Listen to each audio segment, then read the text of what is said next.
Welcome to my vlog. This is your vlogger, Jet Avales. Love. Ayan, spread love, forget the haters, because only God can judge us. Don't count your haters. Count your blessings. Oo. So, mayroon akong ibubuelta sa babaeng ito na sinisira ako. Pinopost ako first sa mundo ng YT world. O, ayan. Dito kasi sa video niya ito, vlog niya, hindi niya sinabi ang lahat kung ano ang mga dahilan. Sinabi lang niya yung mga words, yung ako na ang natira sa kanya. Hindi niya sinasabi yung tinitira niya sa akin. Okay. So ito ang nangyayari, guys. Itong babae ito, si letter E, and then ang iyahang kasunod na pangalan is M. Tawagin natin si I-M. Kasi tinatawag din niya ako doon na letter G. Siya po ay si I-N. I-M. Itong babaeng ito, ang masasabi ko lang sa kanya, isa kang halang na kaluluwa. Makapal ang mukha mo. Hindi mo sinasabi sa lahat na sa video mo, ako pa talaga ang inunahan mo. Oo. Ikaw yung nag-una, so ngayon, binubultahan kita kasi hindi lahat ang tama ang pinagsasabi mo doon sa video mo. Una itong nangyari, guys, last week lang ito, guys, nagkagulo kami about membership. Oo. Kasi ako, guys, baguhan lang ako sa YT. Oo. So, hindi naman tayo sikat na mga artista. So, gusto ko ding aangat ang aking revenue. So, sabi kasi ng iba, nag-a-advise sa akin, maaangat ang revenue mo kung may magpapalipad, yung super chatter, at saka membership. O sige. So, ang plano ko, ang gusto ko is, ang kagaya ng iba, ang style nila is member to member. Oo. So, para naman kaming mga kulelat ang revenue ay aangat din kahit kaunti.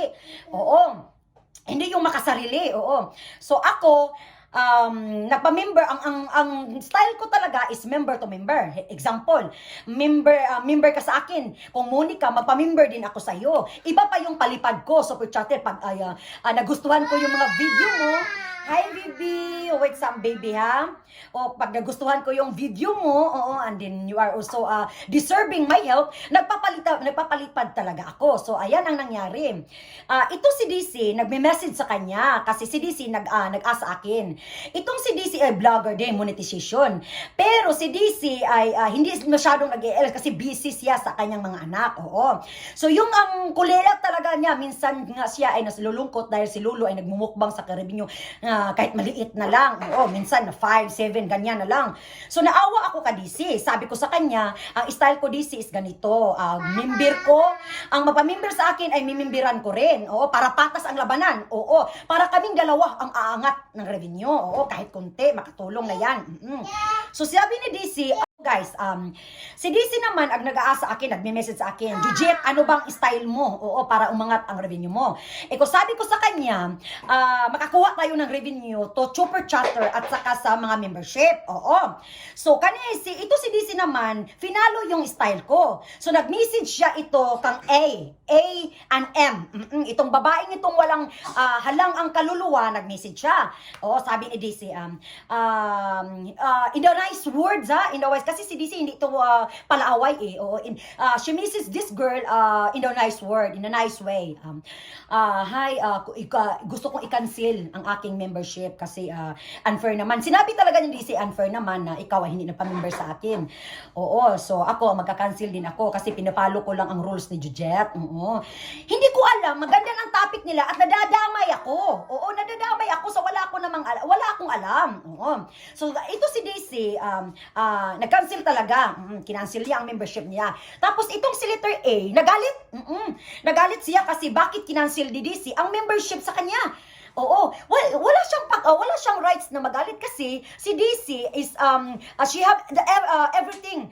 She have the rights, all the rights. Oo, na mag-cancel sa membership kasi pera niya yun eh, di ba? Siya yung nagdesisyon na mag-cancel siya. Oo, nasa sa kanya yan kung i-follow niya ako. So yan si Gigi, kinancel niya yung member niya kang A, kang E. Oo, kanang E, murag tae. Oo, yan ang pangalan niya. So ganyan, nagalit siya. Ano ang pinagsasabi niya sa conversation ni DC? Kasi ako wala akong alam niya dyan time anong conversation nila kasi busy ako sa anak ko. May sinusuportahan ako mga member. Oo. So, na-shock na lang ako ang mga pinagsasabi sabi niya ay ganito. Ayaw ko sa mga taong kagaya ninyo na mga sigurista. O marami pa ron, mga sigurista. Ang isa ko talagang kinagagalit talaga ay yung word na sigurista. Oo, kasi dinamay niya ako. O, hindi ako nang lalamang ng kapwa. O, gusto ko patas. Oo. Anong nakakadsigurista? O, pero okay lang yan sa akin kahit katawagin niya akong sigurista. So ngayon naman, sinend na akin na DC. Ay, Jujit, ganito ang message ni letter A. Pagbasa ko, wow, oh my God, bakit naman siya ganyan? Grabe siya, hindi siya ba nag-iisip na kaibigan kami? Oo, dito sa White World. Oo, tapos ako, nagtutulong talaga siya. Grabe akong suporta sa kanya. Kahit dito sa Norway nga, is 2 AM na, hindi ako natutulog dahil sumuporta sa kanya. Naglalaro ako ng mga advertisement niya, labas-pasok talaga ako. Tapos, pinatambay ko ang aking mga gadget sa kanya. Tapos, magpivibor ba yan? Ay, Jit Alvarez, andyan ka ba? Meron ditong bago sa aking LS. Please, bigyan mo ng banana. Oh, wala talagang hiya. Oo. Hindi pa talaga mahiya sa akin. So ako naman, being a nice friend, ako sige, okay lang. Kahit busy ako sa anak ko, binibigyan ko yan. Marami kasi akong galamay. Oo. So binibigyan ko yan ang nagsusuporta sa kanya. Oo, ako pa talaga ang nagbibigay sa mga nagpapunta sa kanyang LS. Pero waliwala yan sa akin. Yung mga pagpalipad ko na tumutulong ko sa kanya, baliwala yan sa akin because I think before that she's deserving my help. Oo, kasi ito kaibigan ko to. Gusto ko tong babae na to kay kaibigan ko. Pero hindi ko alam, isa pa lang, iwan ko, bakekang na ahas. Oo. So, hindi ko talaga alam nga ganyan ang pag-uugali niya. So, that time na yun, si DC talaga ang nag-send sa akin ng screenshot ng conversation nila. So, nagalit ako. Ikaw nga uunahan ka. Oo, sa lahat na muna nitulong sa kaya. Sabihin ninyo na akong nanunumbat ako, pero wala siya talagang utang na loob sa mga paghihirap ko sa kanya. Tapos, ganito ang mababasa ko na conversation. Hindi niya iniisip, bago siya magbitaw ng salita, merong masasaktan na tao. Tao lang din ako Nasasaktan din ako. Yan talaga guys, lumalaban talaga ako. Pag ako talaga inunahan at sasaktan, lumalaban talaga ako. Pag nasa katwiran talaga ako. So, pagkabasa ko doon, nagalit talaga ako. Bakit naman ganyan ang sinabi niya, binitaw na salita para sa akin? Doon ako bumulta sa GC namin. Sinabi ko sa kayo, grabe ka, grabe ka. Sinabihan ko siya ng wala kang utang na loob, manggagamit. Oo, kasi nasasaktan ako Oo, pag nasasaktan talaga yung tao, hindi mo na maano talaga yung words na binibuelta mo. Kasi inunahan niya ako Sana naman lang hindi niya ako sinabihan ng sigurista para hindi ko siya bibueltahan din. Oo, sinabi ko sa kanya ng ganyan. Oo, grabe naman siya. Hindi niya iniisip magsalita, magbitaw ng salita na may sasaktan pa. So ito guys, sorry guys ang anak ko gusto din sigurong bumanat sa babae na walang kaluluwa talaga. Oo. So ngayon guys, galit na galit siya guys kasi binibultahan ko siya siya yung nauna. So nung pagbilta ko siya, galit na galit siya. So ang ginawa niya guys, pinost niya sa YouTube niya ang profile picture ko at ang anak ko. Oo. And then sinabi niya doon lahat ano ba yun ang babaeng dumudumi daw ng berbe, mataas daw ang tingin ko sa sarili. Oo. At ano pa, sabi pa niya doon sa video, andun ako. Oo. Nag-ano lang talaga ako dahil nagmamasid. Pinagtetestahan ako sa mga putang ina ng mga sorry talaga guys sa word ko talaga oo, pinapegpestahan nila ako doon pero wala akong pakialam sa kanila kasi hindi nila ako kilala. So yan guys, pinagsasabi niya doon na ako daw ay inggit. Ha? Inggitera daw ako? From where? Oo. Oo, di ba, baby? Oo, baby. From where? Big question. Saan ako naiinggit sa'yo? Ha? Sa mga vlog mo na boring? Oo. Sa LS mo na walang mga viewers? Walang masyadong tao? Saan ako? Saan ako naiinggit sa'yo? Oo. I-compare mo nga sa akin kung ano ang katayuan mo ngayon at ang katayuan ko. Kung kakainggit-inggit ka ba? Oh my God! Ako ang natatawa sa video mo, sa vlog mo. Sasabasaya, pamura ka gulay buot. Pero kay talangan na laging niyang, talagang ako, tatapatan kita kay para hindi mo na yan uulitin sa iba na mag-vlog ka. Oo. So yung mga payo ko sa iba dyan, wag lang kayong iiyak sa tago. Lumaban kayo. Lumaban kayo. Kasi ang tao, pag hindi kayo lalaban, aabusuhin kayo. O sasabihin niya sa sarili niya, ay ito hindi lumalaban, gagawin ko ulit ito, di ba? O, so ngayon, puputulin ko na ang sungay mo talaga. Tatapatan na kita.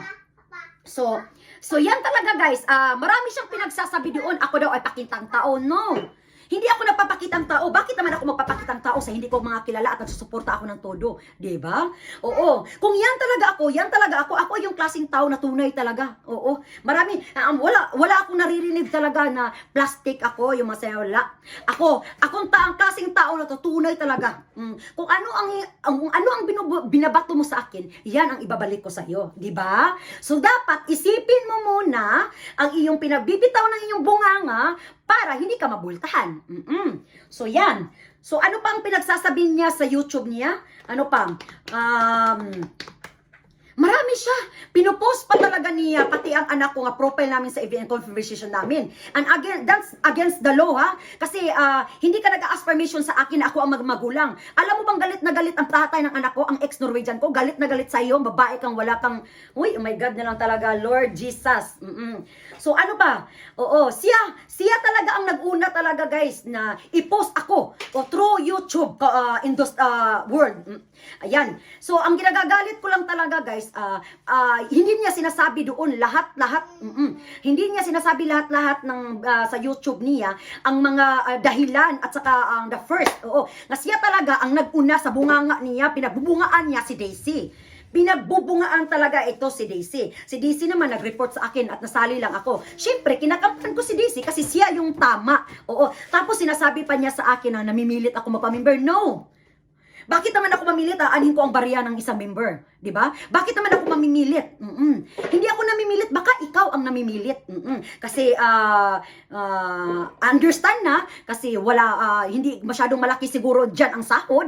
O understand na siguro na ikaw ang budol. Nga ikaw ang mamimilit. Tapos ito si kaibigan ko na si Marian Surality, pinagsasabihan mo pa ng hindi mga magaganda. Oo. Tapos sabi ni Madam na wala ka talaga sa geography niya. Wala ka talaga, sabi ni Madam kahapon, wala ka talaga, anong isang araw, wala ka talaga sa geography hanggang ngayon, so budol ka. Oo, sabi mo, nagpipili ka sa mga member mo, pero wala sa geography ang bansa mo ni Madam, so budol ka. Ikaw yung budol. Hindi ako na namimilit ng mga member, sabi mo, namimilit ako, no. Oo. Happy nga ako walang magpa-member sa akin kasi hindi stress. Kasi nagsusuporta ako naglalab ako sa aking mga member. Oo. I'm doing all my best to support my member talaga. Oo, pinatambay ko ang mga gadget ko, nagpi-play ako sa mga video nila, andun ako lahat sa mga event niya. Oo, ikaw, wala, di ba?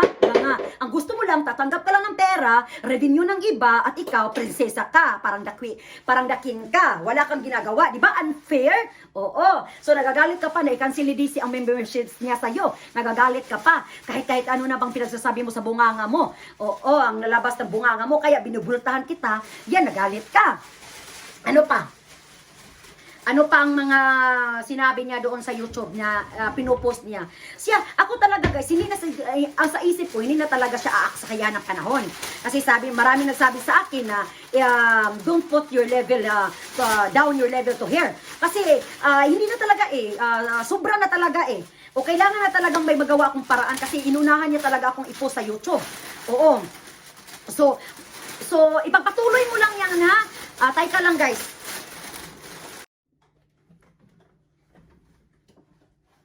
So, ayan guys, nagbabalik ako guys ha. Sorry.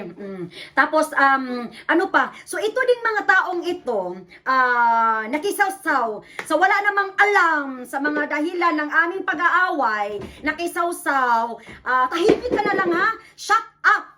Shut up. Shut the fuck up. Ganyan ang word ko sa iyo ha. Oo, magsama kayo kay hindi ko kayo kailangan. Yan na, nagalit na talaga ako. Oo. Pero talaga guys, akong klaseng tao talaga na pag inunahan mo talaga ay wala akong inuurungan. Oo. Kaya siguraduhin mo lang ang mga pinagsasabi mo ay from the brain talaga ba na hindi ka talaga makasakit ng tao. Oo, kasi tao lang din kami Tao lang ako nasasaktan. Bubuelta talaga ako pabalik sa iyo. Oo, huwag kang magmalinis. Huwag kang magmalinis talaga. Huwag kang magmalinis. So ayan lang guys ha. Sana guys i-enjoy lang natin itong whitey na ito. Oo, kasi ako nag-i-enjoy talaga ako nitong whitey nito. Pero sa mga taong mga ganyan ang halang ang kaluluway, parang ano talaga ako, oh my God, what's this? Is this life of the kaning mag-YouTube ta? So parang titigil na lang siguro ako kay para wala na talagang stress, wala na mga taong hindi ko na makikita ang mga taong mga ganyan.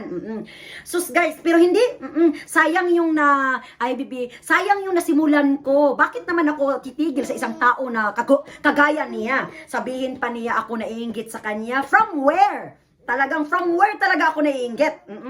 From nowhere talaga. Kung kakainggit-inggit ka ba? Oh my goodness. Oh, sige na. So, ayan guys. So, I hope nasabi ko na ang lahat ng babaeng ito. Oo.